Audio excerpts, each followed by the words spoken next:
सिद्धेभ्यः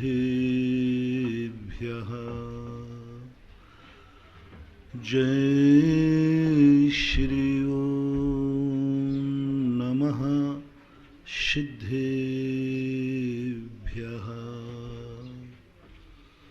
सर्वमंगलमांगल्यं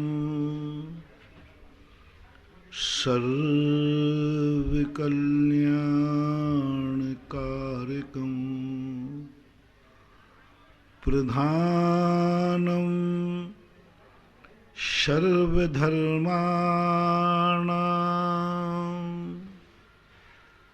जैनं जयतु शासनं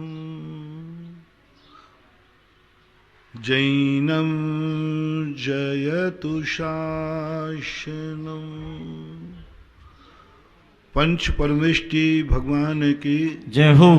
आचार्य श्री गुरुवर कुंद कुंद महाराज की जय हो। आचार्य श्री गुरुवर विद्यासागर महाराज की जय हो।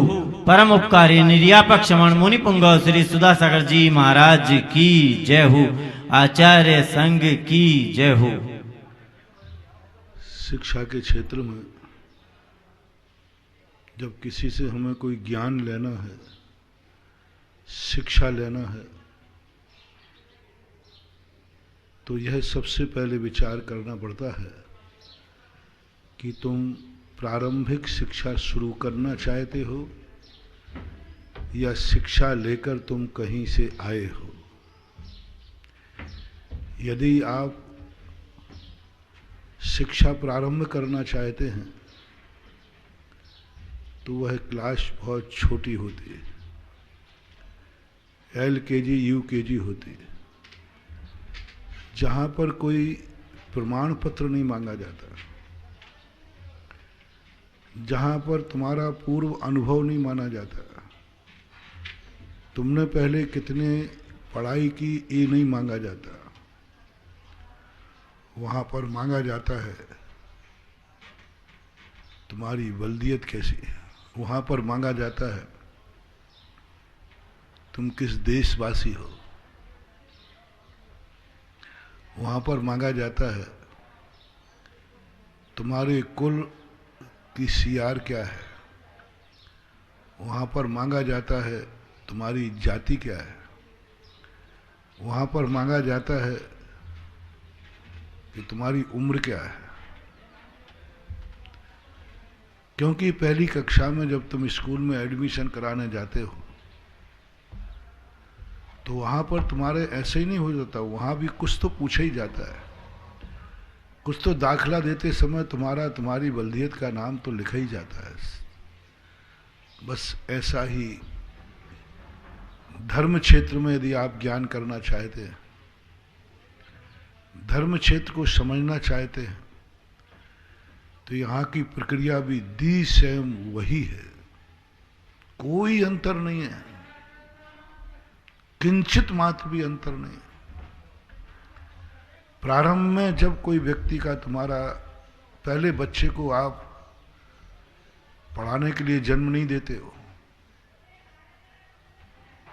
बेटा बनाने के लिए जन्म देते हो, कुल चलाने के लिए जन्म देते हो, अपनी इज्जत बढ़ाने के लिए जन्म देते हो,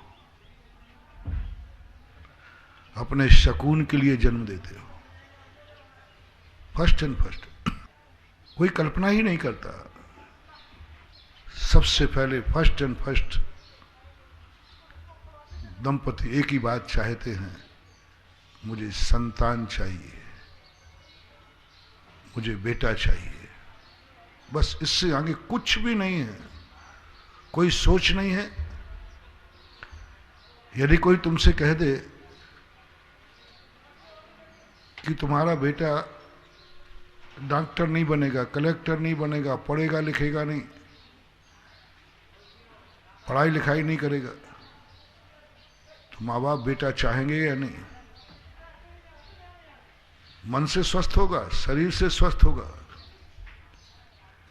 लेकिन वो ऑफिसर नहीं बनेगा, वो पढ़ाई नहीं करेगा, फिर भी संसार के माता पिता दंपति संतान की इच्छा करेंगे या नहीं? करेंगे, करेंगे, पक्का है। उनको बोले तुमने ये कल्पना मुझे याद क्यों दिलाई? मुझे डॉक्टर नहीं चाहिए, कलेक्टर नहीं चाहिए, एसपी नहीं चाहिए, मुझे बेटा चाहिए, बस। इससे ज्यादा मैंने सोचा ही नहीं, सोचते भी नहीं हो। ये बातें पता नहीं कैसे आपने सोच ली कि मैं राष्ट्रपति चाहता हूं। एक बच्चे ने कहा कि यदि मुझे जिंदा चाहते हो तो मेरे पढ़ाई मत कराना, क्योंकि पढ़ते मुझसे बनता नहीं, मैं डिप्रेशन में आ जाऊंगा, मर जाऊंगा। तो माँ बाप ने कहा बेटा मत पढ़, लेकिन तू जिंदा तो रहे। बेटा जिंदा रहना ही काफी है। ये सब बात के ख्वाब हैं। बेटे को जन्म देने के पहले ये ख्वाब किसी को भी नहीं आते, किसी को भी नहीं आते। लेकिन बेटा चाहिए, बिटिया चाहिए, संतान चाहिए, बस इतना ही सोच उनका काफी होता है। तो सबसे पहले आपने जो चाहा है आप वही उसको बनाइए। जैसे आपके बेटा बिटिया का जन्म हो जाए, आप कोई कल्पना न करें, आप इतना सा ध्यान रखें कि आपका बेटा बिटिया जो जन्म लिया है उसका देश कौन सा है, देश कौन सा है। क्योंकि कुंदकुंद स्वामी के पास तुम पहुंच गए, वो पूछ रहे हैं कि तुम्हारी पहली किताब, पहले जो तुमने किया है उन परीक्षाओं में पास हुए, वो सर्टिफिकेट तो जमा करो। मेरा स्कूल जो है प्राइमरी नहीं है, LKG UKG नहीं है। कुंद का समय सार, कुंद की क्लास, कुंद का कॉलेज अंतिम पढ़ाई है। कुंद स्वामी के जो साहित्य है, कुंद स्वामी के जो विचार हैं, उसके बाद कोई पढ़ाई नहीं होती, पढ़ाई का विराम होता है। उससे आगे कोई जैन दर्शन में पढ़ाई है ही नहीं। लेकिन इस पढ़ाई के पहले, जैसे तुम एक कॉलेज में जाते हो तो उसके पहले कितने सर्टिफिकेट मांगे जाते हैं, कितने पूर्व क्लासों के पूरे सर्टिफिकेट जमा कराओ, TC लेते हैं। ऐसे ही कुंद स्वामी कहते हैं तुम कौन से देश के हो, तुम्हारा देश कौन सा है। मेरा देश आर्य। तुम कौन हो, कल प्रश्न किया था ना, परसों, तुम कौन हो। पहला प्रश्न तो तुम कौन हो। संसार में 4 प्रकार के लोग होते हैं, देव, त्रियंच, नारकी और मनुष्य। तुम कौन हो, निर्णय करो, अनुभूति से बताओ। शास्त्रों की बातें नहीं पूछ रहा हूं मैं, शास्त्रों की बात तो फिर पढ़ाई की जाएगी। अभी तो तुम्हें बताओ तुम कौन हो। कभी तुम्हारे मन में ये भाव आया कि मैं मनुष्य हूं, त्रियंच हूं, देव हूं, नारकी हूं? पहले ये पढ़ो, नहीं पढ़ो। जैन दर्शन का जब मैंने कोर्स देखा, जैन दर्शन के हर आचार्य के जो ग्रंथ लिख का पैटर्न देखा, तो मुझे याद आया कि लौकिक पढ़ाई भी तो यही है। लौकिक में यही कहा जाता तुम कौन से देश के हो,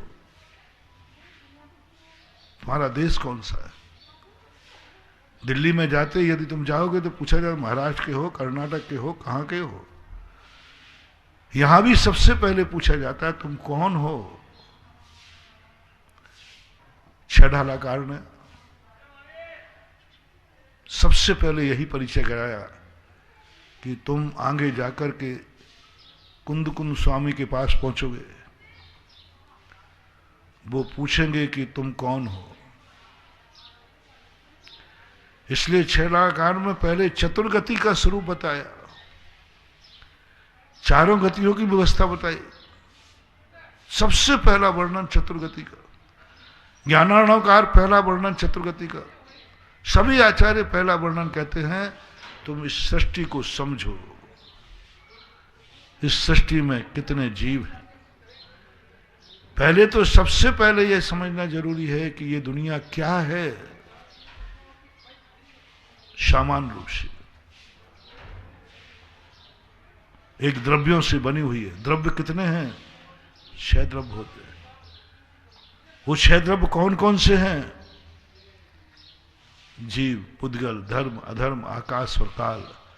उसमें से तुम कौन हो? मैं जीव हूं। द्रव्य संग्रहकार ने शुरुआत इसी से की। सबसे पहले उन्होंने मंगलाचरण के कहा कि तुम जीव हो, और पहले तो उन्होंने द्रव्य जीव मजीवम दब्बम जिन गुण गुण वसेण जैन निर्दिठम देवेंद्र बंद बंदम वंदे तम शब्दा सदा। जीवो उपयोगमो, जीव उपयोग में है। जीव, तुम जीव हो। जीव का स्वरूप बता रहा। जीवो उपयोगमो अमुत्तिकत्ता सदे परमाणु भूता संसारत्तो सिद्धो सो विश्व गई। तिक्काले चदुपाणा इंदिये बल माओ आण पाणो बहुहारासो जीवो निश्चय न दो बहुहारासो जीवो। बहुहारने से ये जीव है। कितनी बड़ी बात। तो ये चीजें हम क्रम नहीं जान पा रहे। अभी हमें यही अनुभूति में नहीं आ रहा है कि मैं जीव हूं। अभी हम यही सत्ता स्वीकार नहीं कर पा रहे कि मैं कल भी जीव था, आज भी हूं और कल भी रहूंगा। तिक्काले चदुपाणा हिंदी बल माऊ आण पाण हो बहुहारासो जीवो निश्चय नय दो चेतना जैसे। ये परिभाषा द्रव्य संग्रह ग्रंथ छोटा समय सार है। जैन दर्शन का सबसे छोटा ग्रंथ है, एक संग्रह ग्रंथ है। इसको सबको, हर व्यक्ति को द्रव्य संग्रह एक छोटा सा ग्रंथ पढ़ लेना चाहिए। प्रारंभ में सबसे शुरुआत बहुत सरलता से उन्होंने हर चीज का वर्णन किया और जीव की पहचान करा दी। जीवों में जब भेद किए गए तो उन्होंने समेट करके 4 भेदों में समेट दिया कि 4 गति वाले जीव होते हैं और चारों गतियों का स्वरूप 6 ढाला से पढ़ो और तुम महसूस करो तुम कौन हो। तो तुम्हारी जिंदगी में आएगा मैं मनुष्य हूं। तो मनुष्य हो तुम, यह ज्ञान तुम्हें हो गया तो फिर तुम्हारी मार्कशीट देखी जाएगी। क्या मनुष्यता तुम में है? मानवता तुम में है? क्या तुम मानव की परीक्षा में पास हुए हो? सीधे चले आए कुंद कुंद के पास? क्या मानवता तुम्हारे अंदर है? अब आप ये देखें कि तुम मानव क्यों हो, देव क्यों नहीं हो? देव क्यों नहीं हो? तो आप कहेंगे मेरे विक्रिया शरीर नहीं है, उपाद शरीर नहीं है। ये सब ठीक है, मान लिया। देवों के परिवार नहीं होता, माँ बाप नहीं होते।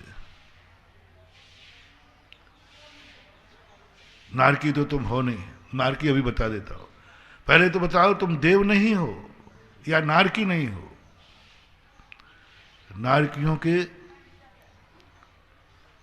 नारकी लोग लड़ते हैं, भिड़ते हैं, मारते हैं, निरंतर कसाई करते रहते हैं।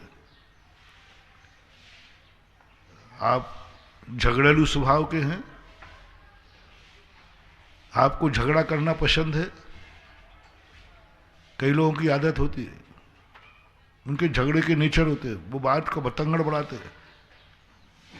वो कहते हैं नहीं, मौका मिलते ही बस वो आपे से बाहर हो जाते हैं।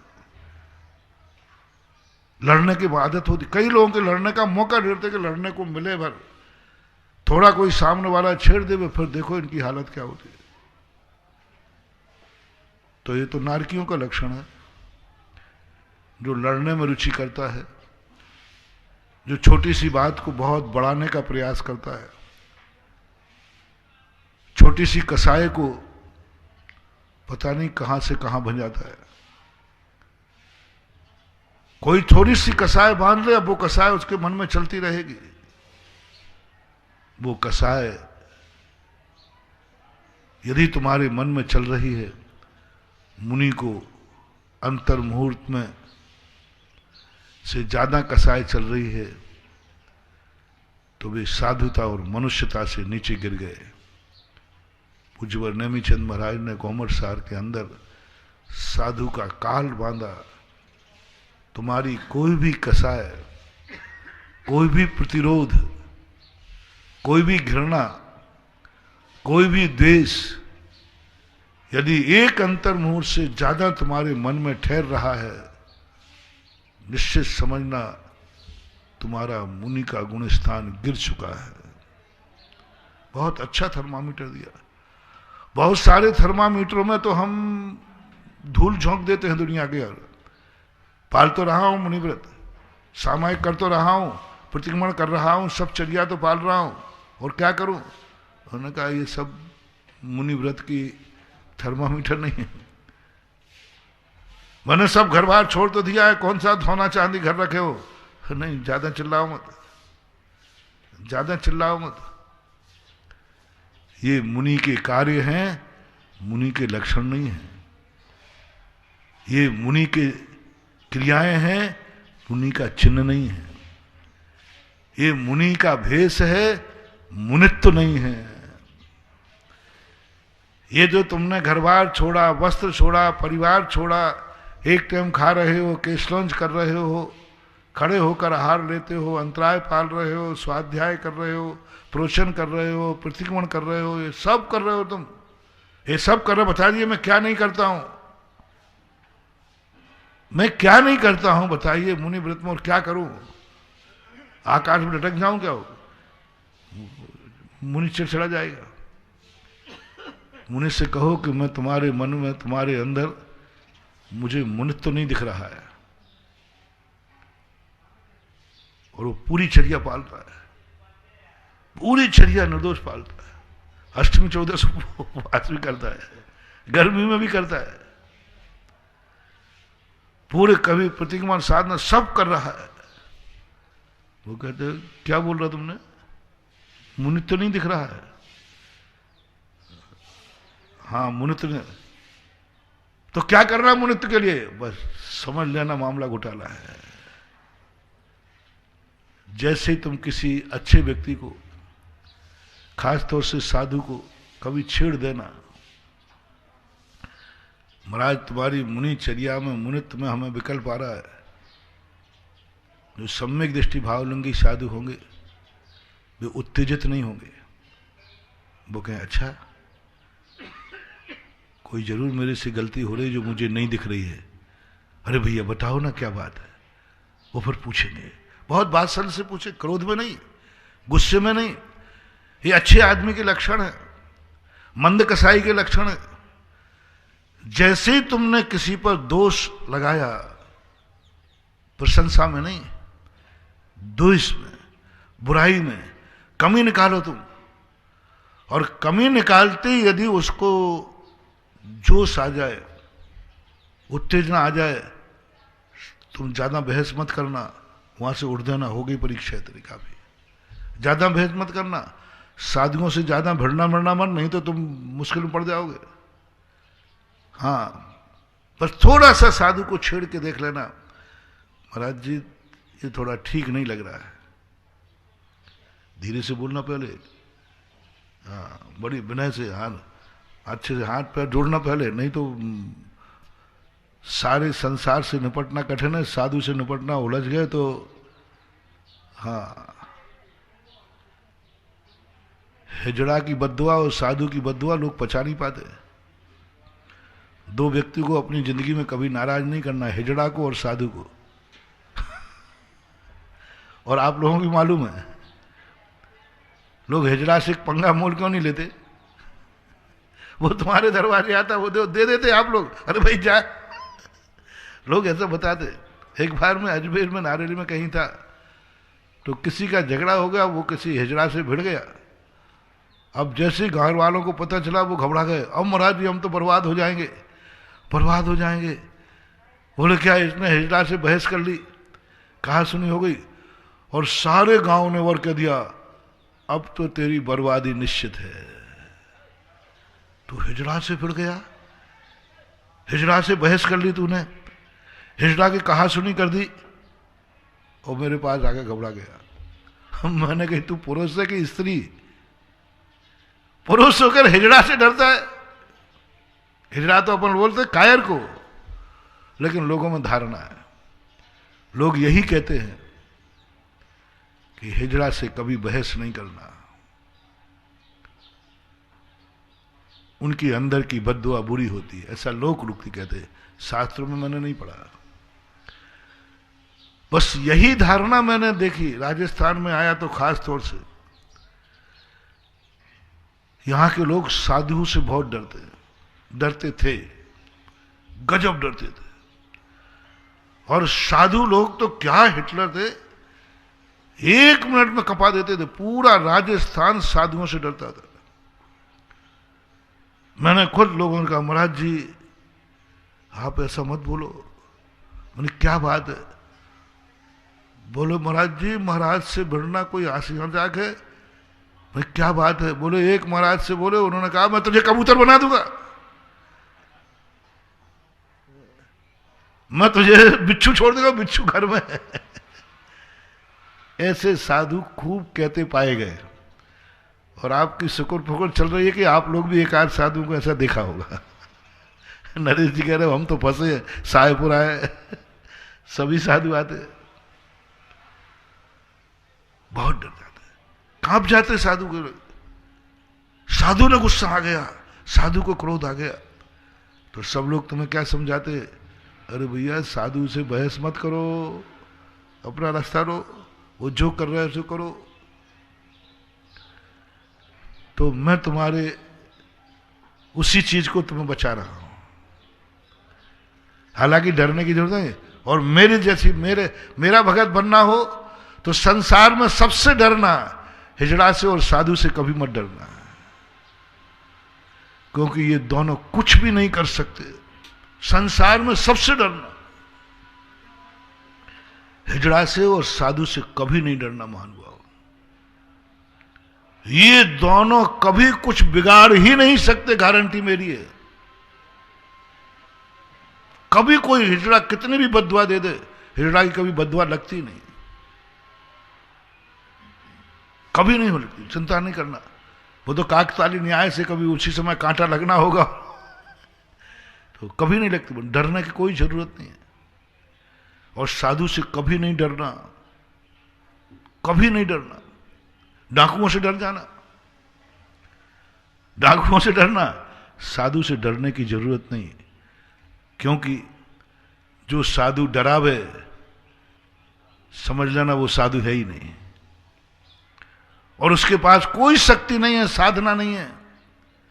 वो धमकी दे रहा है, कुछ नहीं उसके पास, मैं बता रहा हूं, धमकी दे रहा है, डरा रहा है, कुछ नहीं, खोखला है वो। ऐसे लोगों को सिद्ध साधना हो जाए तो सारे संसार को अपनी मुट्ठियों में बांध दे, सारे संसार का नाश कर ले। जो साधु तुम्हें डरावे, बंधुओं कभी डरना मत, कभी नहीं डरना। जो साधु तुम्हें कोई धमकी देवे, तुम ऐसा नहीं करोगे तो मैं ऐसा करूंगा, वे सब वैसे ही हैं, सब वैसे ही हैं, सब वैसे ही हैं। एक शोले पिक्चर चली थी ना पुरानी, तो वो जया और वीरू रहते हैं, दो धर्मेंद्र और एक अमिताभ, वो पानी की टंकी पे चढ़ जाता है और वहां से पीछे जो उसका दोस्त था जय तो नाम जो भी हो, जय थे ना, हाँ वो जय वीरू, वो पीछे लोग कह रहे हैं अरे भाई तेरा दोस्त है उसको उतारो। वो जो जानता था कि ये क्या नाटक कर रहा है, उसको कुछ भी नहीं, लोग पीछे जाके कहते उससे, पुरानी पिक्चर है अभी, नहीं ध्यान रखना भाई, नहीं तो तुम कहो महाराज जी ने अभी क्या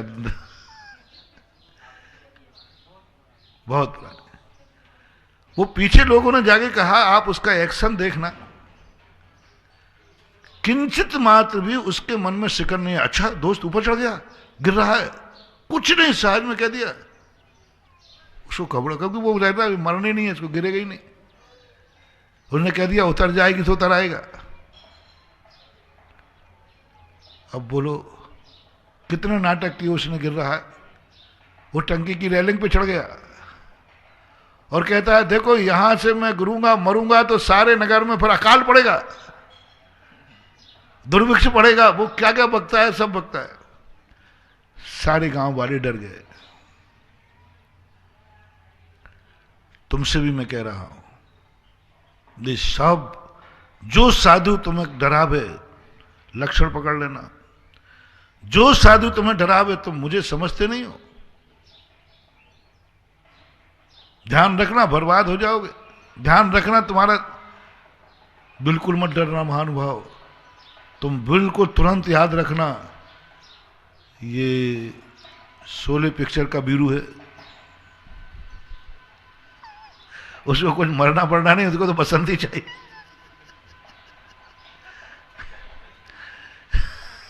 कोई वो मरेगा क्या?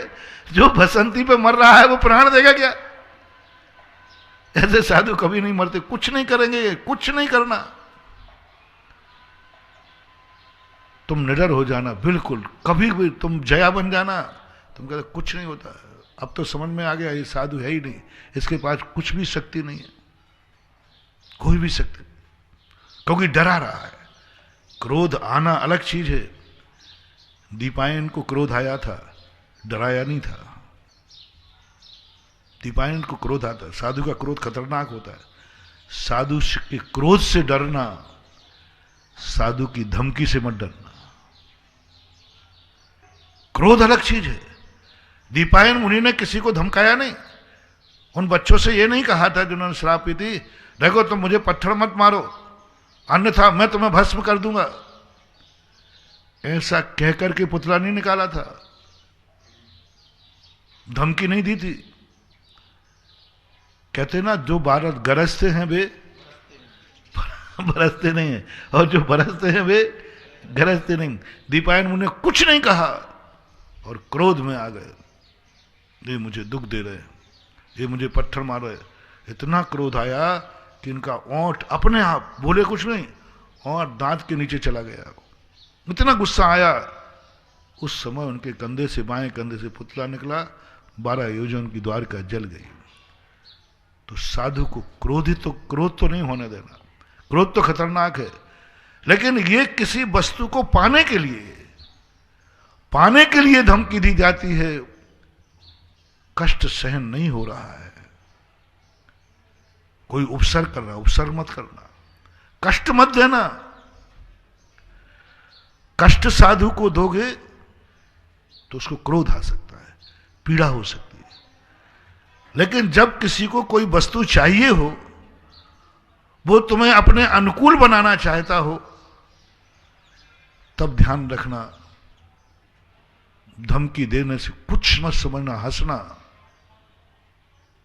तो अंदर अंदर, बाहर से नहीं, बिल्कुल निडर रहना। इसलिए 2 लक्षण आज के हिजड़ा से और धमकी देने वाले साधु से कभी डरना नहीं है।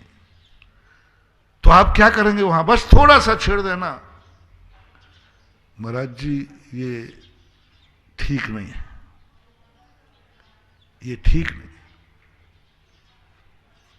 तुरंत का, अच्छा भैया क्या बात है, मुझे पता नहीं, बताओ क्या कमी है, गलती क्या है, मैं सुधार लूंगा।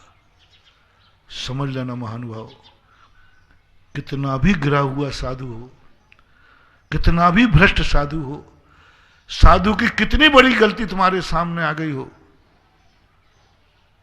ये साधु सच्चा साधु है, ये सुधर जाएगा। तुरंत उसके लिए नमोस्तु कर लेना महानुभाव, क्योंकि तुमने उसमें दोष जैसे ही निकाला, उसको क्रोध आया या तुम्हें उपकारी माना। भैया अच्छा ये गलती है, मुझे तो मालूम नहीं था, मैं तो समझ रहा था ये कोई गलती नहीं है, ये कोई गलती नहीं, मैं तो यूं कर रहा था। नहीं भैया मैं सुधार लूंगा, आप तो बताइए। साधु की बात कर रहा हूं। साधु को जब जब कोई व्यक्ति उनके भूल का, दोषों का, कमियों का एहसास दिखाए, बताएगा, वो क्रोधित नहीं होंगे, उसको उपकारी मानेंगे। और उससे बड़े वात्सल से भाव आएंगे, उसको मित्र बनाएंगे अपना, उसको विशेष आशीर्वाद देंगे, ये है सही आदमी, मेरे दोषों को बता रहा है, मेरी कमियां बता रहा है, मैं देखता हूं। हाँ, उसके बताने पे स्वीकार कर लेगा, सो बात नहीं है, पर तुम्हारे बताने पर क्रोध नहीं करेगा। तुमने जो गलती की है वो सुधार कर ले, ऐसा मत समझना, ये लक्षण तो बात का है। वो तुमने गलती बताई तो क्रोध नहीं करेगा, वो तो ये कह देगा हाँ ये गलती तो है लेकिन मजबूर हूं, या ये कह देगा मुझे पता नहीं था गलती है।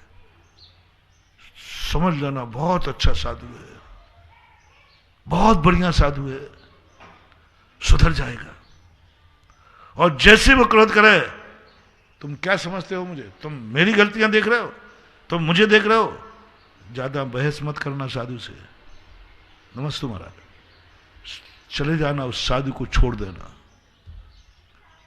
बोलना मत, अपनी श्रद्धा हटा लेना, अपनी आस्था हटा लेना, बहस मत करना, समझाने का प्रयास मत करना, क्योंकि ये साधु साधु नहीं है, साधु नहीं है, क्योंकि तुम्हारे कहने पर वो भड़क उठाया।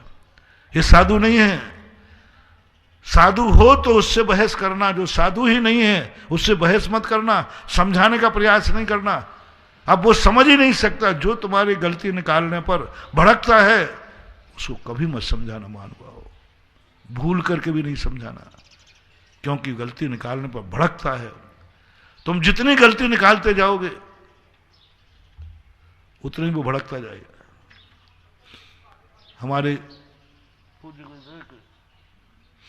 हमारे संघ में एक बार ऐसी घटना घट गई। मैं तो राजस्थान में था, सुना था, कुछ साधु आचार्य श्री के पास गए, तो हमारे आचार्य श्री के संघ ने किसी ने उनकी वंदना नहीं की, नमोस्तु नहीं किया। तो वो सीधे आचार्य श्री पास पहुंचे और आचार्य श्री, हम लोगों में क्या कमी है जो आपके संघ ने किसी ने मेरी वंदना नहीं की। तो आचार्य ने कहा, देखो इस चक्कर में मत पड़ो, आप यहां वंदना कराने आए हैं या दर्शन करने आए हैं? आप हमारे संघ से वंदना करवाने आए हैं या आपका पर्पस क्या है? बोले हम तो आपका दर्शन करने आए, सुना था कि आपका संघ बहुत अच्छा है, दर्शन करने आए। तो आचार्य ने कहा, हमारे किसी संघ के साधु ने दर्शन करने से तो नहीं रोका? बोले नहीं रोका। तो आप जिस उद्देश्य से आए वह उद्देश्य पूरा कीजिए ना, आपको दर्शन करने से कोई नहीं रोकेगा। यदि आप वंदना कराने आए हैं तो आप बोलिए, नहीं महाराज हम तो आपके दर्शन करने आए, संघ का दर्शन करने आए, दर्शन कर लीजिए। उन्होंने कहा, महाराज जी सवाल वंदना का और दर्शन का नहीं है, सवाल इतना सा है कि आज पहली बार हमें महसूस हुआ कि हम में कहीं गलती है, क्योंकि अभी तक तो हमें सब लोग नमोस्तु करते आए, तो हम समझते आए कि हम बहुत अच्छे हैं, हमारे संघ के साधु हमें नमोस्तु करते। हम जितने साधु आज तक हमें मिले, उन्होंने कहा कि कम से कम 10-12 संघों में गए, सभी संघों ने मेरी आगवानी की, सभी संघों ने मुझे नमोस्तु किया। तो हम तो ये समझते आए कि हम ठीक हैं। आज पता चला कि ये संघ मुझे नमोस्तु क्यों नहीं कर रहा है, तो मैं नमोस्तु नहीं करवाना चाहता हूं, मैं गलती भी चाहता हूं। आचार्य ने कहा, देखो तुम अपना काम करो। फिर भी उन्होंने पैर पकड़ लिए। आचार्य ने कहा, देखो तुम सहन नहीं कर पाओगे, क्योंकि उस गलती में तुम इतने रचे पचे हो कि अब वो तुम्हें गलती गलती लगती ही नहीं। कई बार ऐसा होता है, कुछ गलतियां ऐसी होती हैं जो बहुत बार करने के बाद फिर वो गलती लगती नहीं, वो आदत में आ जाती है। तुम्हारे गुरु इसी गलती में लिप्त हैं, तुम इसी गलती में, सब लोग हैं, तुम लोग नहीं सुधार पाओगे, क्योंकि पूरा कुआं उसी में भांग पड़ी हुई है। इसलिए तुम इन प्रपंचों में मत पड़ो, अपना काम करो, हमारा संघ तुमसे कुछ भी नहीं बोलेगा और किसी दूसरे से भी नहीं कहेगा, ये भी पक्का है। आचार्य हमारे संघ में आचार्य श्री की बात कहते हैं, बुरे व्यक्तियों की चर्चा करना भी बुराई है। उनकी किसी से चर्चा बनवाने आए, संघ आया ऐसा था वैसा था, ये तुम किसी से, हमारे संघ कोई से नहीं कहेगा। उन्होंने पैर पकड़ लिए, बोले महाराज जी अब तो जब ही उठूंगा मैं यहां से जब तक आप गलती बताइए। आचार्य श्री पहली बार चूके थे उस समय। आचार्य श्री कभी नहीं बोलते, जवान थे, तो शायद आचार्य श्री को दया आ गई कि शायद ये सुधर जाएंगे, तो उनकी गलतियां बताएं। वो तो गलतियां सुनकर के ऐसे भड़के और वहां से विहार करके सीधे अपने गुरु के पास पहुंचे और गुरु को जो नमक मिर्ची लगा करके जो उनको भड़काया आचार्य श्री के विरुद्ध में कि महाराज आपके प्रति भी वो ऐसा कह रहे थे, आपका पूरे संघ में ये है, ऐसा भड़काया कि उनके गुरु भड़के, तो फिर आचार्य श्री के ऊपर 400 पेज की किताब लिखी। अब ऐसे जमके, तो ऐसी स्थिति बन जाती है कि जो भ्रष्ट साधु होते, बिगड़े हुए साधु होते, इनको कभी गलती नहीं बताना, पूछे तो भी मत बनाना। चिड़िया ने बंदर को शिक्षा दी तो क्या हुआ? सीख जाग को दीजिए ताको सी। मेरे गुरु महाराज हमेशा कहते हैं, हमारे संग में आचार्य श्री मौन ले लेते हैं, अरे बताओ तो सही क्या गलती है, क्या बताऊं गलती? सहन कर पाओगे? सुधारने का भाव आएगा? अवभाग्य मानोगे? सुधरने वाला वो होता है जो प्रायश्चित देने वाले गुरु को आभार मानता है, गलती निकालने वाले को उपकार मानता है। अवभाग्य हमारे जैसे गुरु गलती कहते हैं तैसे कहते हैं, अवभाग्य मेरे सच्चा गुरु मिल गया। प्रशंसा करने वाले तो बहुत मिलेंगे, लेकिन दोष निकालने वाले बहुत कम। अवभाग्य। प्रायश्चित देने पर कोर्ट की सजा में और हमारे प्रायश्चित में क्या अंतर है? कोर्ट में जब मजिस्ट्रेट सजा देता है तो जिसको सजा मिलती है उसके परिणाम कैसे होते हैं? बहुत बुरे होते हैं। मजिस्ट्रेट के प्रति बहुत बुरे होते हैं कि देखो क्या इसने सजा दे दी। एकदम जैसे मजिस्ट्रेट सजा बोलेगा 100% अपराधी मजिस्ट्रेट के प्रति बुरा भाव करते हैं। और जब वो अंतिम बहस चल रही होती तो अपराधी क्या माला फेरता है, हे भगवान मजिस्ट्रेट बरी कर दे, क्लीन चिट दे दे, सब ही छूटते। और यदि सजा देवे तो कम से कम देवे। ये दो बातें जरूर कोर्ट में आती हैं। सजा मिले ही नहीं और मिले तो थोड़ी मिल जाए। अब हमारे यहां देखना, वहां पुलिस पकड़ के लाती है, यहां अपराधी स्वयं मजिस्ट्रेट गुरु के सामने जाता है। वहां जाता नहीं है, पकड़ना पड़ता है, फरार होता है, अग्रिम जमानत लेता है। और यहां गुरु को खोजता है, गुरु कहां है, मेरे से गलती हो गई, मेरे से अपराध हो गया, मैं सजा चाहता हूं। और क्या माला फेरता है, गलती तो बहुत बड़ी है भगवान, गुरु कम कहीं ऐसा ना हो कि मुझे माफ कर दे, क्योंकि मुझे बुखार आ रहा है, क्योंकि मेरी तबीयत ठीक नहीं है। मुझे लगता है गुरु महाराज प्रायश्चित मुझे कहो देवे ही नहीं। हे भगवान, गुरु की बुद्धि पलट देना, वो मुझे बरी नहीं कर दे मैं, क्योंकि अपराध तो मैंने किया है। लेकिन गुरु दया अधिक से अधिक दंड दे मैं। कहीं गुरु मेरे दुखों को देखकर, क्योंकि मेरा गर्मी भी है, उपवास भी था, अंतराय भी हैं, विहार भी कर रहा हूं, तो कहीं गुरु राज मुझे कम प्रायश्चित ना दे देवे, कम प्रायश्चित ना देवे। तो वो झूठ बोलता है, गुरु महाराज ये मत समझना कि गर्मी बहुत है, मुझे गर्मी लगती नहीं, मेरा उपवास में कुछ फर्क नहीं, महाराज कुछ नहीं, सब ठीक हूं। और बुखार है? नहीं नहीं महाराज बुखार नहीं, वो तो गर्मी में से धूप में से आ रहा हूं तो बुखार है। ये सब झूठ क्यों बोल रहा है? जिससे मुझे अधिक से अधिक प्रायश्चित मिले, ये है लक्षण। और गुरु का उपकार मानता है। आज गुरु ने मुझे दंड देकर धन्य कर दिया, ये उपकार मैं कब चुराऊंगा? दीक्षा दे करके इतना बड़ा उपकार नहीं किया,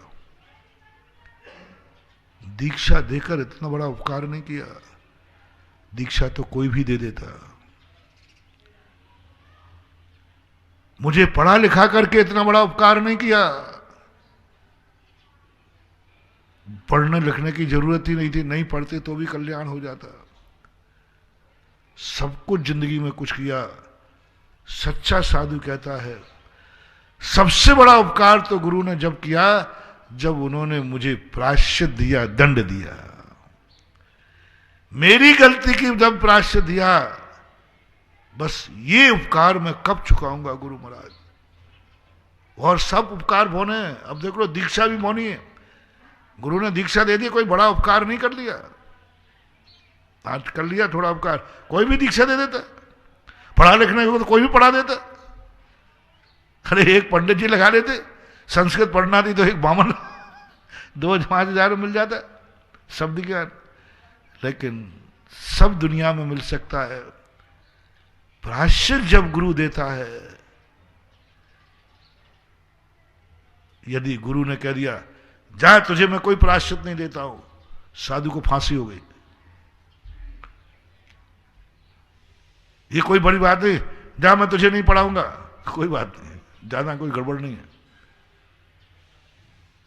लेकिन यदि गुरु ने कह दिया मैं तुझे प्रायश्चित नहीं दूंगा,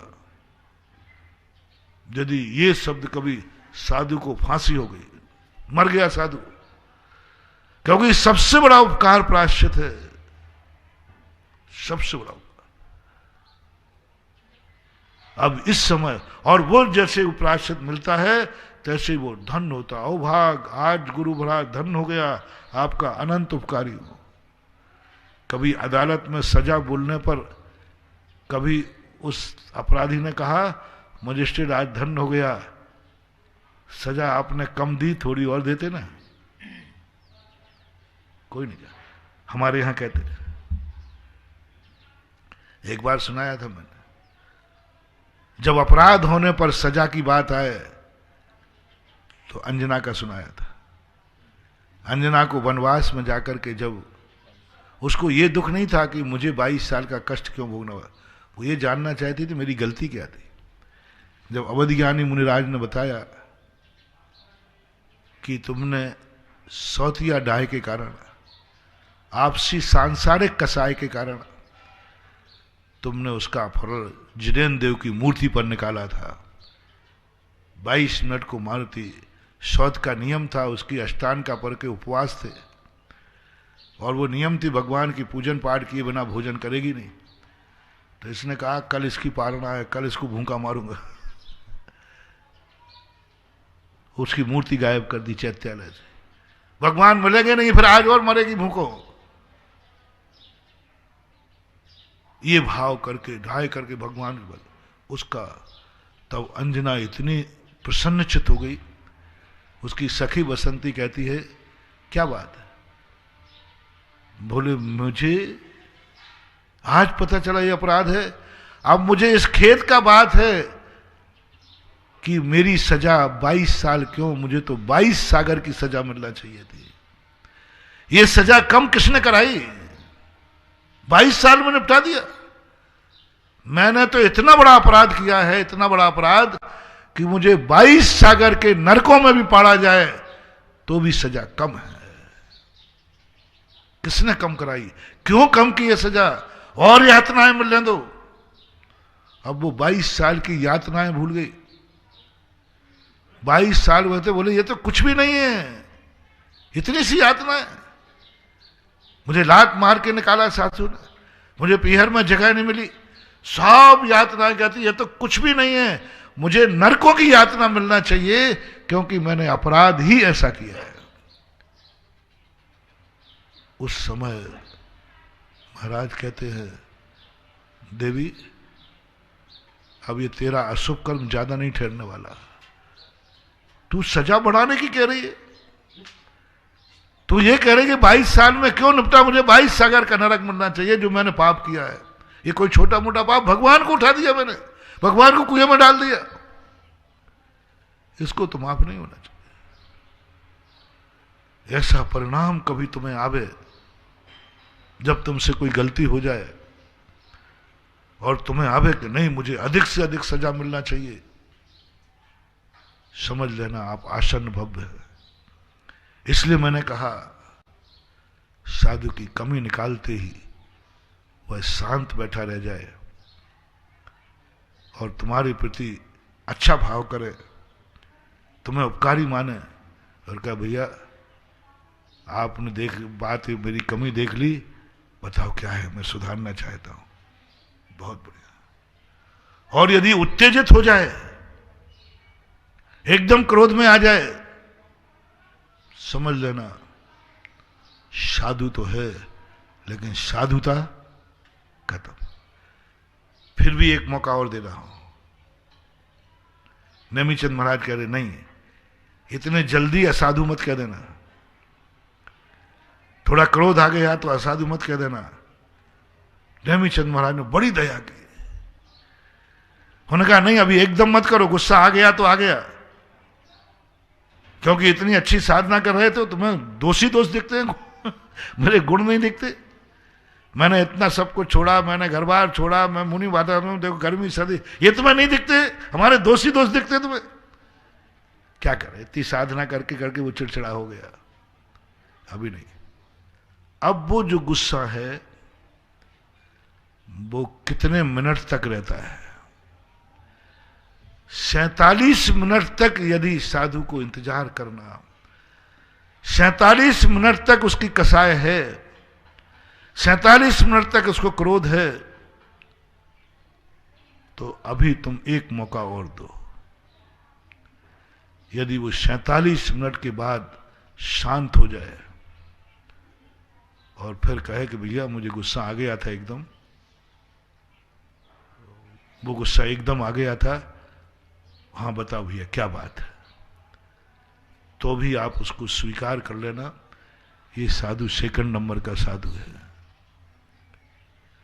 क्योंकि 47 मिनट में संभल गया, 47 मिनट में संभल गया। और 47 मिनट से ऊपर चला जाए, नेमीचंद महाराज कहते सारे थर्मामीटर फेल हो सकते हैं, ये 47 मिनट का थर्मामीटर फेल मत करना। मूल स्थान गिर चुका है, साधुता खत्म हो गई है, क्योंकि कसाय 47 मिनट से 1 सेकंड भी ऊपर जाएगी, हमारा मुनित्व खत्म हो जाएगा, मुनि रह जाऊंगा, मुनित्व खत्म हो जाएगा। 1 सेकंड भी ऊपर जाए, कितना भी तपस्या कर लूं मैं, कितना भी त्याग कर लूं, मासोपवास कर लूं, गर्मी में जाकर हम पहाड़ पर बैठ जाएं, सर्दी नदी किनारे बैठ जाएं, चतुर्मास में आता अभ्राव काल से यानी वर्षा योग करने में, सब कुछ नीरस आहार करें, उपवास सब करें, लेकिन 47 मिनट से ऊपर यदि कसाय का भाव चला गया, धड़ाम से वह गुणस्थान नीचे गिर जाएगा, ये थर्मामीटर फैल नहीं हो सकता। इसलिए आप लोग गृहस्थ के लिए कहा 15 दिन, अविरत सम्य दृष्टि के लिए कहा 6 महीने। 6 महीने से ऊपर किसी की कसाय रह गई, तुम भली कभी तुमने खोटे देव को नहीं माना, खोटे गुरु को नहीं माना, खोटे साध को नहीं माना, पूरे षड आवश्यक पालन किए, सच्चे श्रावक, रात में नहीं खाया, अभक्ष नहीं खाया, पानी छान के पीते हो, अष्टमी 14 सारी नहीं, जितने श्रावक की उत्कृष्टता है सब पाली, जितने श्रावक की उत्कृष्टता है, कहीं भी तुम्हारे बीच में श्रावक में कहीं बट्टा नहीं है, लेकिन 6 महीने से ऊपर यदि कोई कसाय चली गई, नियम से मिथ्या दृष्टि हो गया, नियम से मिथ्या दृष्टि हो गया। तो हम नारकी की बात चल रही थी। आप कौन हैं 4 गतियों में? नारकी तो नहीं है। नारकी की परिभाषा क्या है? जो लड़ता है, भिड़ता है, कसायें करता रहता है और दूसरों को लड़ाता भिड़ाता है। दो लड़ाता भिड़ाता भी है और स्वयं भी उसको लड़ना मजा आता है। कई लोगों को लड़ाई करने मजा आता है, कई लोग लड़ाई से बचते हैं। जैनियों की आप आदत देख रहा, लड़ाई से बहुत डरते हैं, बचते हैं। संसार की सभी जातियों में लड़ाई से कौन जाति जड़ती है? आप देखना, इसलिए जैन को शब्द सबसे ज्यादा जैनी डरता है लड़ने से। सबसे ज्यादा जैनी डरता है, लड़के नहीं जानता सो बात नहीं, अभी कसाई बन जाएगी, पुलिस में जाना पड़ेगा, जेल में जाना पड़ेगा। वो कहता है इससे अच्छा है वो गालियां सुनता रहता है, बेशरम बन के चला जाता है। कई लोग कहते महाराज जी जैनी इतने बेशरम क्यों होते हैं? ये तो इतनी सुन लेते हैं, जो चाहे इनको पीट देता है। मैंने कहा ये जैनियों को हम उन लोगों ने सिखाया है कि भली और क्रिया कम पालना नहीं पालना, लेकिन लड़ाई झगड़े नहीं करना। यदि तुम्हें लड़ाई झगड़े का शौक है तो आप मानवता नाम के पेपर में फेल हो। किस बल पर कुंदकुंद स्वामी के पास आए हो?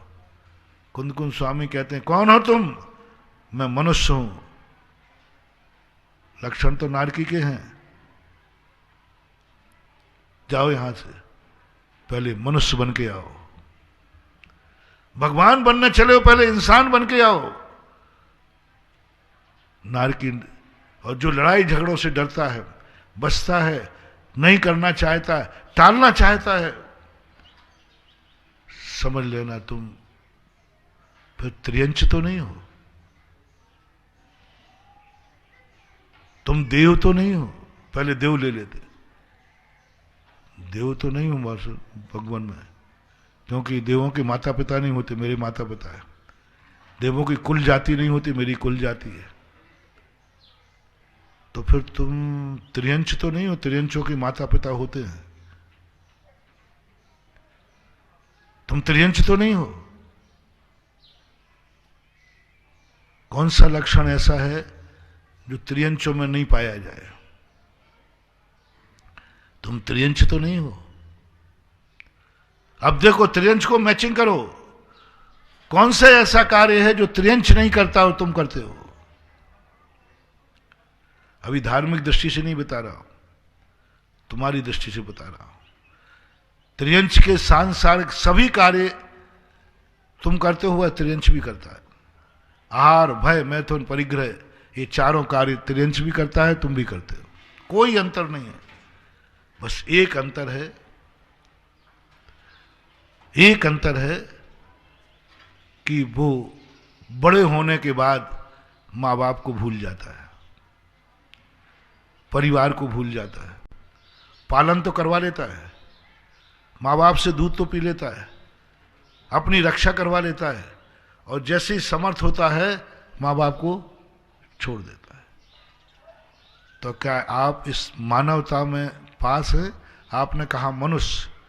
कुंद पूछते हैं माँ बाप थे कि मर गए? बोले थे। जिंदा हैं कि मरे हैं? बोले जिंदा हैं। तो तेरे साथ रहते हैं कि तू उनके साथ रहता है कि अकेला रहता है? 3 प्रश्न। पहला, माँ बाप जिंदा हैं? बोले जी जिंदा हैं। सुनो रे समयसार पढ़ने वालों, इंटरव्यू दे रहा है सर, कुंद के पास फाइल है अपनी, वहां से एक नोटिस आया है, वो नोटिस में सबको प्रचारित कर रहा हूं, सबको प्रचारित कर रहा हूं। पहला नोटिस में लिखा था इनसे पूछना इनके माँ बाप जिंदा है कि मर गए? बोले जिंदा हैं। तो ये माँ बाप के साथ रहते हैं या माँ बाप इनके साथ रहते हैं? आजकल क्या बोलते हैं लोग, महाराज मम्मी पापा मेरे साथ रहते हैं। फेल। क्या बोलना? मैं माँ बाप के साथ रहता हूं, मैं माँ बाप के साथ रहता हूं। आज का फैशन बदल गया 5-7 संधि में, मम्मी पापा मेरे साथ रहते हैं, धिक्कार है। मैं कहूं गुरु मेरे साथ रहते हैं कि मैं गुरु के साथ रहता हूं, मैं गुरु के साथ रहता हूं, ये बोलना चाहिए। यदि आपने बोला नहीं मैं अपने माँ बाप के साथ हूं, उनकी आज्ञा में चलता हूं, उनका सहारा हूं, क्यों हो उनके साथ में? दूसरा प्रश्न, क्यों हो उनके साथ में? क्योंकि अभी वसीयत मेरे नाम नहीं हुई है क्योंकि अभी वसीयत बंटवारा नहीं हुआ है, फैल। मैं उनके साथ में इसलिए हूं क्योंकि उन्होंने मेरा पालन किया है जब मैं बचपन में था। अब मैं पिताजी की सेवा करूंगा जब वो बुढ़ापे में पहुंच जाएंगे। मात्र एक ही कारण है मेरा माँ बाप के साथ रहने में, इनकी सेवा करना। क्योंकि उस समय मुझे याद आया कि बचपन में जब इन्होंने मुझे पाला था, मेरी कितनी सेवा की। बंधु, जितनी उन्होंने की उतना आजकल कोई बेटा नहीं करता। उन्होंने गंदगी साहब की क्या क्या किया, एक एक चीज। एक माँ बाप अपने बेटे की क्या क्या सेवा करते हैं, क्या उतनी सेवा कोई बेटा अपने माँ बाप की करता है? नहीं कर सकता, कर ही नहीं सकता, असंभव, असंभव वाली बात है जितनी वो करते हैं। इसलिए मैं जितना हो सकेगा इनकी सेवा करने के लिए, इनकी वृद्धावस्था का सहारा बन करके मैं माँ बाप के साथ रहता हूं, इनकी लाठी हूं, इनका सहारा हूं, इनका मुझे अंत सुधारना है। समाधि मरण के बिना जिस माँ बाप का मरण बेटे और बहू की गोदी में होवे, समझ लेना वो भाग्यवान मरा है, भाग्यवान मरा है। एक तो परंपरा बनाई दी, जिस माँ बाप को मरते समय अपने बेटे के द्वारा अग्नि न मिले वो दुर्भागा मानते हैं। वैष्णव में तो मानते ही है। कैसा दुर्भागा बाप था कि एक बाप को अग्नि भी बेटा ने नहीं दे पाया। ये मानते हैं कि कम से कम इतना पुण्य तो हो कि मरते समय अग्नि कौन देवे? बेटा के हाथ से अग्नि मिलने पर वैष्णव दर्शन में कल्याण मानते हैं। हमारे यहां इतना नहीं है, उसका तो कोई मतलब नहीं है। हमारे यहां यह है कि यदि समाधि नहीं हुई, तुम अच्छे ग्रस्त थे, तो मां कम मर रही है, उसका सिर बहू की गोदी में है और बहू का हाथ मां के सिर को दबा रहा है। समझ लेना एक अच्छी मां मरी है, अच्छी सासू मरी है। श्रावक नहीं कह रहा हूं, धर्मात्मा। पिता का सिर बेटे की गोदी में है और सिर हाथ उसके सिर पर रखा हुआ है और प्राण निकल जाए, समझ लेना एक अच्छे पिता के लक्षण हो गए। और ऐसा तुम्हें करना मिल जाए, पिता और मां तो कहां मर के गए वो तो मैं नहीं बता सकूंगा, लेकिन मैं तुम्हें एक सर्टिफिकेट जरूर दूंगा कि तुम एक अच्छे सपूत हो, क्योंकि तुम्हारी गोदी में मां का मरण हुआ, तुम्हारी गोदी में पिता का मरण हुआ। एक सपूत होने का प्रमाण पत्र। बोलो तुम पशु हो या मनुष्य, मनुष्य में फैल हो या पास हो। ये सौभाग्य तुमने कभी लिया? या भाव है कि मां बाप का जब भी मरण हो उनका सिर मेरी गोदी में हो? धार्मिक दृष्टि से नहीं कह रहा हूं, अभी एक सांसारिक व्यवस्था बना रहा हूं। अभी मात्र मैं मानवता का एक लक्षण दे रहा हूं कि मानवता तुम में है। क्या तुमने कभी ये भाव भाया? कभी तुम्हारे मन में ये भाव आया कि मेरे मम्मी पापा का जब मरण हो उनका सिर मेरी गोदी में हो? बस, और ज्यादा कोई कठिन पेपर नहीं दिया मैंने। यदि ये तुम्हारी जिंदगी में हो गया तो समझ लेना तुम एक सर्टिफिकेट पेश कर दोगे, कुंद कुंद स्वीकार कर लेंगे, तू मानव है, मानवता तेरे में है। और जो लोग बड़े होकर माँ बाप को छोड़कर अलग हो जाते हैं, चले जाते हैं, उनको कुंद स्वामी की क्लास में भर्ती नहीं हो सकते हो, क्योंकि मानवता नहीं है। मानव होने के बाद दूसरा पेपर पूछा गया, कहाँ के हो तुम? हमारे यहां मनुष्यों के दो क्षेत्र हैं, एक मिलेक्ष खंड और एक आर्य खंड। एक भोग भूमि से तो मतलब नहीं, वो तो गुरु के पास आएगा ही नहीं। दो व्यक्ति आ सकते हैं, मिलेक्षी और आर्य। मिलेक्ष खंड में रहते हो कि आर्य खंड में रहते हो? जन्म कहां हुआ? तो तुम कहोगे आर्य पुत्र हूं भगवान, आर्य खंड में है। तो आर्य के लक्षण क्या है? आर्य के लक्षण क्या है? जैन का लक्षण नहीं पूछ रहा हूं। जो अपने कुल परंपरा से आए हुए देव, गुरु और शास्त्र की आराधना करता है, पूजा करता है, अर्चना करता है, वो आर्य है। आर्य पुत्रों में आर्य खंड का सबसे पहला लक्षण है, संसार के समस्त कार्य करने के पहले अपने देवता की पूजा करते हैं, देवता की आराधना करते हैं। यदि सुबह से काम है तो वे थोड़े जल्दी उठ जाते हैं, उनकी प्रार्थना करेंगे, ध्यान करेंगे, आराधना करेंगे। नियम से बिना आराधना किए बिना आर्य रह ही नहीं सकता, आर्य रह ही नहीं सकता। क्षेत्र आर्य, जाति आर्य, गुण आर्य। क्षेत्र मिलेक्ष, जाति मिलेक्ष, गुण मिलेक्ष। अब तुम क्षेत्र की अपेक्षा तो आर्य हो, लेकिन गुण आप में एक भी नहीं है। गुण आप में एक भी नहीं है। आप सुबह उठ करके क्या किसी भगवान की आराधना करते हो? अभी सम्यक मिथ्या पे मत जाना।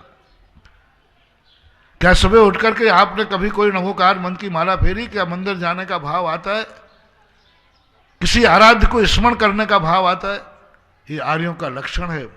आर्य सबसे पहले उठते ही पलंग से नीचे कदम बाद में रखेगा, सबसे पहले अपने आराध्य देव को नमस्कार करेगा। आर्यों का लक्षण है। सबसे पहले उठेगा, जय हो, ओम नमः सिद्धेभ्य, नमो रिहंताणम, नमो सिद्धाणम, नमो आयर्याणम, नमो वज्रायणम, नमो लोहेश विशाहुणम, ये बोलेगा। ऐसा तुम करते हो? नहीं करते हो तो तुम आर्य में कुल में जन्मे हो, लेकिन गुणों से तुम आर्य नहीं हो। फिर तीसरा प्रश्न किया जाएगा, कुल का सर्टिफिकेट लगाओ। कौन सा कुल है? हम जैनियों को मुख्य लक्ष्य करके दे रहा हूं, और वही सब लोग अपनी अपनी जाति में लगा लें। तुम्हारा कुल कौन सा है? जैन कुल।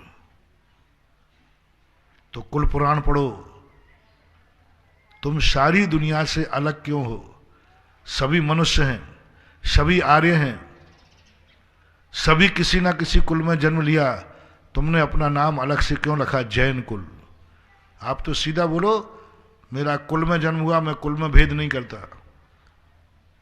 बोलो आपका कुल कौन सा है? जैन कुल। तो आप अजैन कुलों को पढ़िए। जो जो अजैन कुलों में होता है वही तुम्हारे कुल में हो रहा है। तो कुल भ्रष्ट, कुल भ्रष्टों के लिए कुंद स्वामी के स्थान नहीं मिल सकता। कुल भ्रष्ट हो। अब आपको अपना कुलाचार पढ़ना है। पूज्य जिनसेन स्वामी महापुराण में कहते हैं, धर्माचार बाद में पढ़ो, पहले कुलाचार में पास हो। कुलाचार में पास हो। तुम्हारा कुल कौन सा है? तुम्हारे कुल को 7 पीढ़ी। इस दिन मैंने एक दिन कहा था, अपने बच्चों के लिए अपने 7 पीढ़ी का इतिहास जरूर सुना के जाया करो। जो अपने बच्चों को कुल परंपरा नहीं पढ़ाते हैं, वे बच्चों के साथ बहुत बड़ा अन्याय कर रहे हैं। इसलिए जो दादा दादी जिंदा हैं,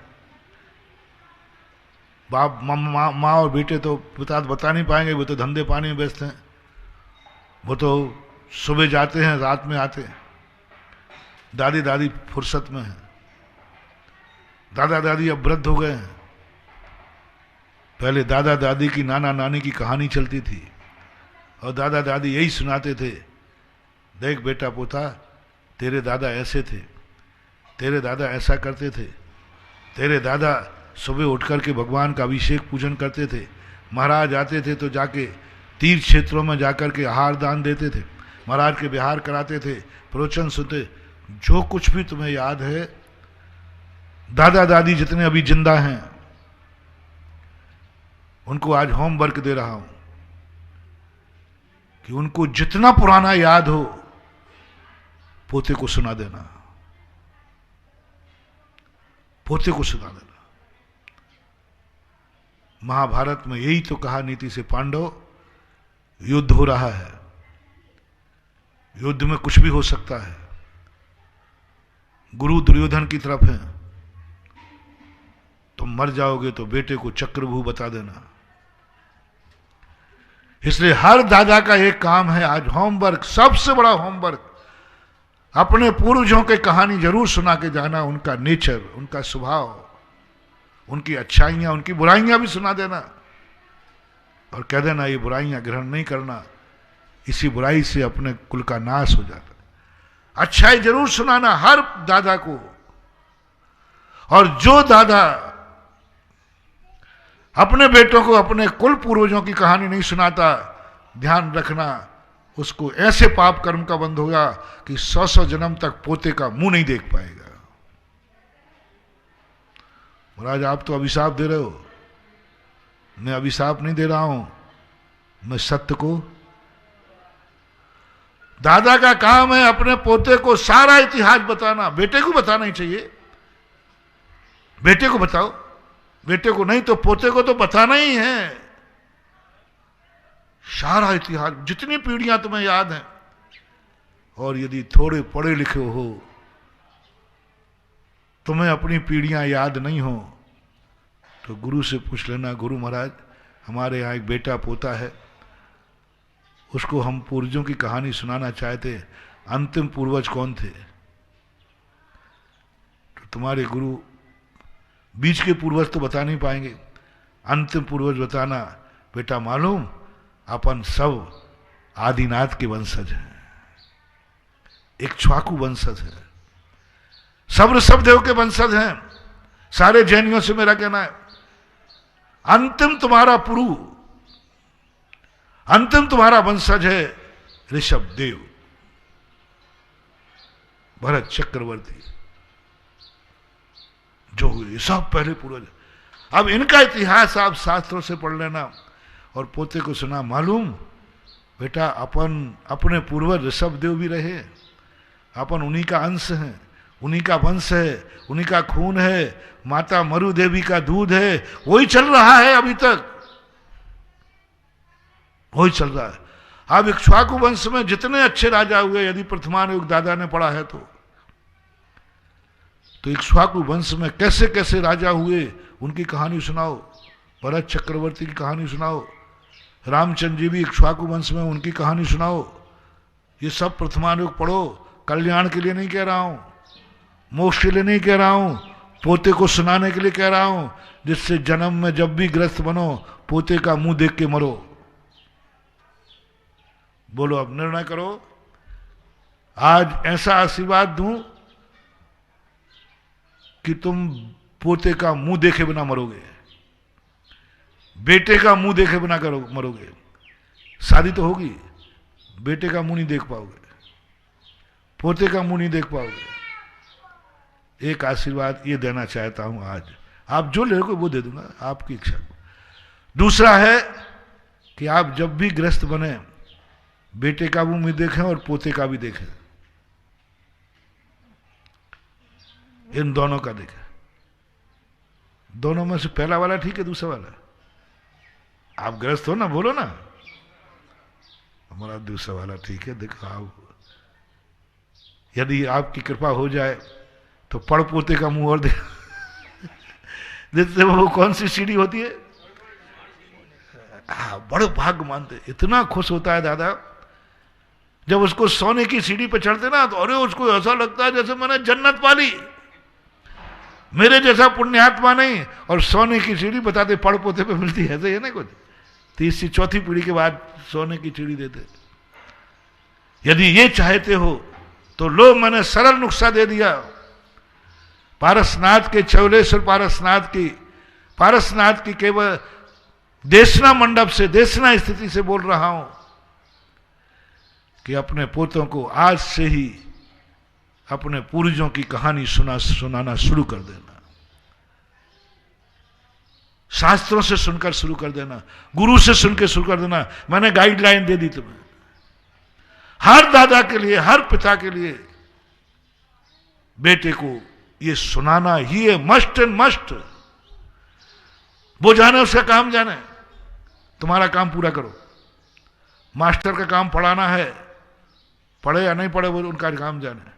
डॉक्टर का काम दवाई लिखना है, अब वो मेडिकल जावे या ना जावे, तुम्हारा काम है बताना है, ले बेटा मेरी कुल ये है, देख ऐसे ऐसे कुल में हुए हैं, ऐसा ऐसा कुल हुआ है, आज तक इस कुल की लाज रखते आए। हमारे कुल में आज तक किसी ने रात में नहीं खाया, हमारे कुल में आज तक किसी ने शराब नहीं पी, गुटखा नहीं खाया। हमारे फलाने पूर्वज तो सुपारी भी नहीं खाते थे, हमारे फलाने पूर्वज तो जिंदगी भर एक टाइम खाते थे पानी, रात में तो पानी का तो क्या मौन रहते थे, हवा भी नहीं खाते थे। गुनाह उनकी कहानियां। ऐसा कुल में तूने जन्म लिया है, ऐसा कुल तेरा है। तो कुंद कुंद स्वामी ने प्रश्न पूछा है, क्या कुलाचार का सर्टिफिकेट है? कितने नंबर मिले कुलाचार में? कुल भ्रष्ट है कि कुल दीपक है? कुंद कुंद को पढ़ने वाले पहले कुलाचार का सर्टिफिकेट लाओ, अपनी बल्दियत का सर्टिफिकेट लाओ, अपने कुलाचार के संबंध में विचार करो। क्या कुलाचार तुम्हारे में है? कुलाचार से तो भ्रष्ट हो। और कुंद कुंद स्वामी से पूछा है कि हमारा स्वरूप बताओ आत्मा का। मैं आपके अनुसार, मैं आपका भक्त बनना चाहता हूं। कितने % आज कुलाचार से भ्रष्ट है? जो जो कार्य मनोभाव करो, मैं धर्म की दृष्टि से नहीं बता रहा हूं, करने के पहले इतने विचार कर लो, क्या यह कार्य मेरे कुल में होता आया है या नहीं।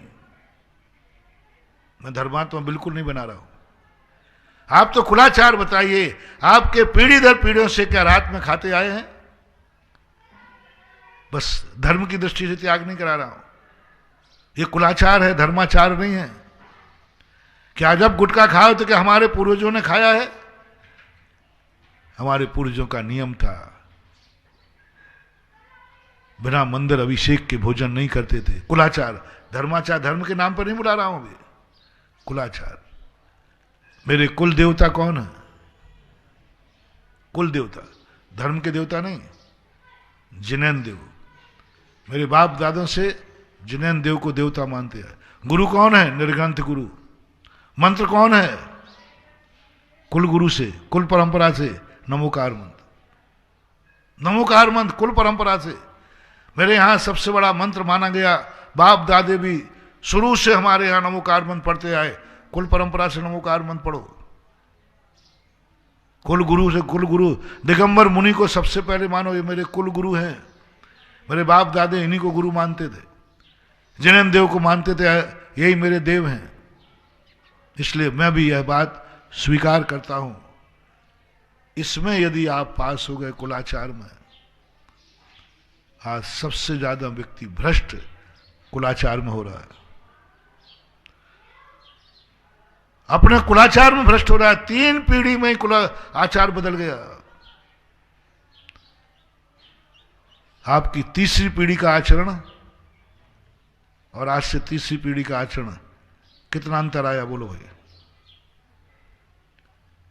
तीसरी पीढ़ी यानी आपके दादा की पीढ़ी पूछ रहा हूं, आप अपने आप को तीसरी पीढ़ी का मानना।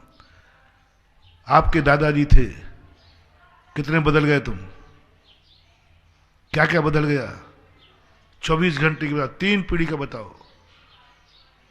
आप अपने दादा की कहानी सुनो, पूछना आज तुम्हारे दादा कैसे थे। तुम लोगों में जितने बैठे हो सबने अपने अपने दादा को देखा? पूनम नहीं देखा, गदिया जी आगे नहीं देखा, तुमने देखा? पीछे नहीं देख पाया, अमोलक देखा है, और भी सब पीछे मऊआ वाला दादा को नहीं देखा? अरे मामला बिगड़ गया, कोई बात नहीं। जिन जिन ने दादा को देखा है वे आज अपना निरीक्षण करें कि दादा में और तुम्हारे में क्या अंतर आया, आचरण में, आचार में, विचार में, सोच में। यदि कुछ उनसे अच्छे हुए हो तो गर्व की बात है, उनसे यदि नीचे गिरे हो तो शर्म की बात है, शर्म की बात है। परदादा की हम तो 7 पीढ़ी की बात कर रहे हैं।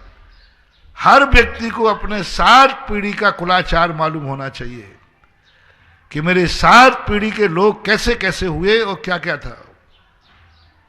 हर बहू को अपनी 7 पीढ़ियों की सासुओं के नाम याद होना चाहिए, और 7 पीढ़ी की सासुएं कैसी थीं, क्योंकि वो जो तुम्हारी आज सासू है वो भी किसी की बहू थी, वो भी किसी की बहू थी। मेरी सासू किसी की बहू थी।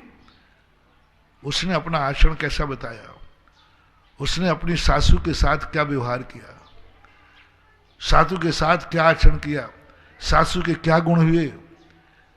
7 सासुओं का इतिहास इकट्ठा करना है आज बहुओं के लिए। इकट्ठा करके रखो, कभी भी ले सकता हूं। अब इसकी कहानी से पूछना पड़े, पूछो। 7 सासुओं के याद रखना है। 7 सासुएं कैसी थी? जैसी 7 सासुएं थी वैसी 7 बहू थी, क्योंकि वो बहू तो थी। और बेटों के लिए कहना है मेरा, 7 पीढ़ी के दादाओं का इतिहास पूरा भाई बेटा तैयार करो। पूछो, कहीं ना कहीं से पूछो, जितना मिल जाए उतना सही, कि मेरे 7 पीढ़ी के दादाओं के नाम बताओ, उनकी चर्या बताओ, वो कैसे थे, उनकी इज्जत कैसी थी, उनकी शान कैसी थी, उनके 24 घंटे की दैनंदिनी कैसी थी, ये रखो। महाराज 7 पीढ़ी तो मुश्किल है, तो चलो आज से शुरू करो। 3 पीढ़ी हैं, 4 पीढ़ी हैं, जितनी पीढ़ी हो उतना इतिहास सुरक्षित करो। और आगे बेटे से कहो, बेटा इसके आगे पीढ़ी जोड़ना, कम से कम मान लो 3 पीढ़ी तुम्हारे पास है, तो 4थी पीढ़ी वाले को तो 7 पीढ़ी का इतिहास मिल जाएगा। 4थी पीढ़ी बाद आज से शुरू करो, घर में लिख के जाओ, शिलापट लगाओ, घर में एक डायरी बनाओ, एक बही खाता बनाओ, जिसमें अपने पूर्वज की पूरी चर्या लिखी हो। वो किताब वसीयत के साथ बेटे को सौंपो। और बेटे से मेरा कहना है, अपने बाप से वसीयत लेने के पहले कहे कि पिताजी आप अपने पापा की डायरी दीजिए, आपके पापा कैसे थे। पिताजी से वसीयत, आपको वसीयत में उन्होंने क्या क्या दिया था, आप जब बचपन में थे वो आपके साथ क्या व्यवहार करते थे, कैसे, वो पूरी डायरी चाहिए पापा से। अन्यथा मैं दुकान पर नहीं जाऊंगा, अन्यथा मैं व्यापार पर नहीं जाऊंगा। क्योंकि बाप को बाप का तो पता, एक पीढ़ी तो पता रहती है ना। तो हर व्यक्ति को अपने पापा से पूछना है, आपके पापा का पूरी डायरी बताओ मुझे, क्या है, सुनाओ मुझे। अभी लॉकडाउन चल रहा है, लॉकडाउन का सबसे बड़ा होमवर्क, मंदिर तो आ ही नहीं रहे, तुम प्रवचन सुनने नहीं आ रहा, 3 क्षेत्रों में नहीं आ पा रहे, ये तो सब कानून लग गया, घर में तो हो ना। तो आज सारे जितने लॉकडाउन वाले हैं सब अपने पापाओं से अपने अपने पापा का इतिहास नोट करें डायरी में और लिखें, मेरे पापा के पापा ऐसे थे, मुझे ये पापा इतने अच्छे पापा मिले, इतने अच्छे व्यक्ति मिले, मेरे पापा बहुत अच्छे हैं। ये किसकी देन है? इनके पापा की देन है। हम लोग जब आचार्य श्री का गुणानुवाद करते हैं तो हम लोगों को ज्ञान सागर महाराज याद आते हैं, जिसकी मूर्त इतनी सुंदर, वो कितना सुंदर है। जब आचार्य श्री ऐसे हैं तो ज्ञान सागर कैसे होंगे? ज्ञान सागर की बदौलत है। कोई भी बेटा अपने आप में महान नहीं होता, उसकी महानता उसके बाप के संस्कार में छुपी रहती है। कोई गुरु महान नहीं होता साधु, उस साधु की महानता गुरु में छुपी रहती है। यदि आचार्य श्री ने एक बार सुनाया था संस्मरण कि यदि ज्ञान सागर महाराज नहीं होते तो आज हम ऐसे भी नहीं होते जैसे तुम देख रहे हो। हम भी वही कर रहे होते, झाड़ा फूकी, हम भी वही कर रहे थे, चौका गाड़ी रख रहे होते, हम भी वही कूलर पंखे लेकर के जब जिंदगी जी रहे होते, हम भी उन्हीं में शामिल होते। कुछ नहीं कर पाते,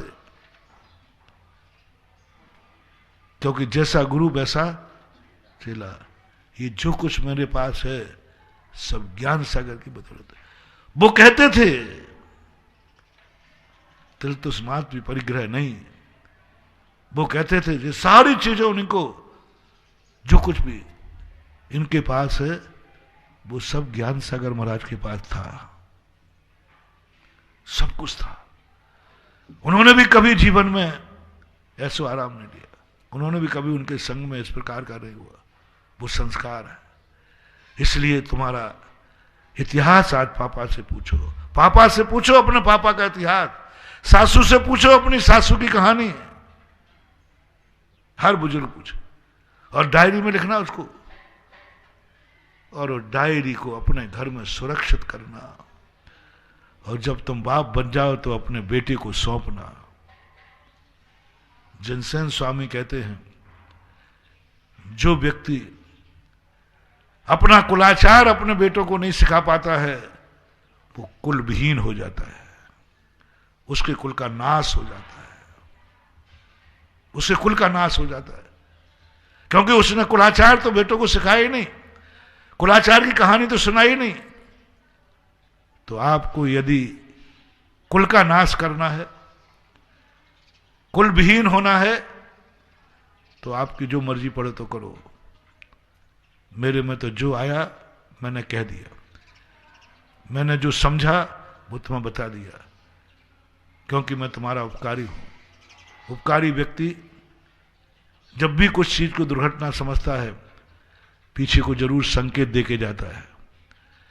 मैंने तो जो खोजा जो पाया, कुंद के पास फाइल जाने के बाद जो वहां से नोटिस आए वो नोटिस में बाज के सुना रहा हूं कि कुंद स्वामी ने कहा इनसे पूछो ये कुल नासी हैं, कुल विनाशी है, कुल कलंकी हैं,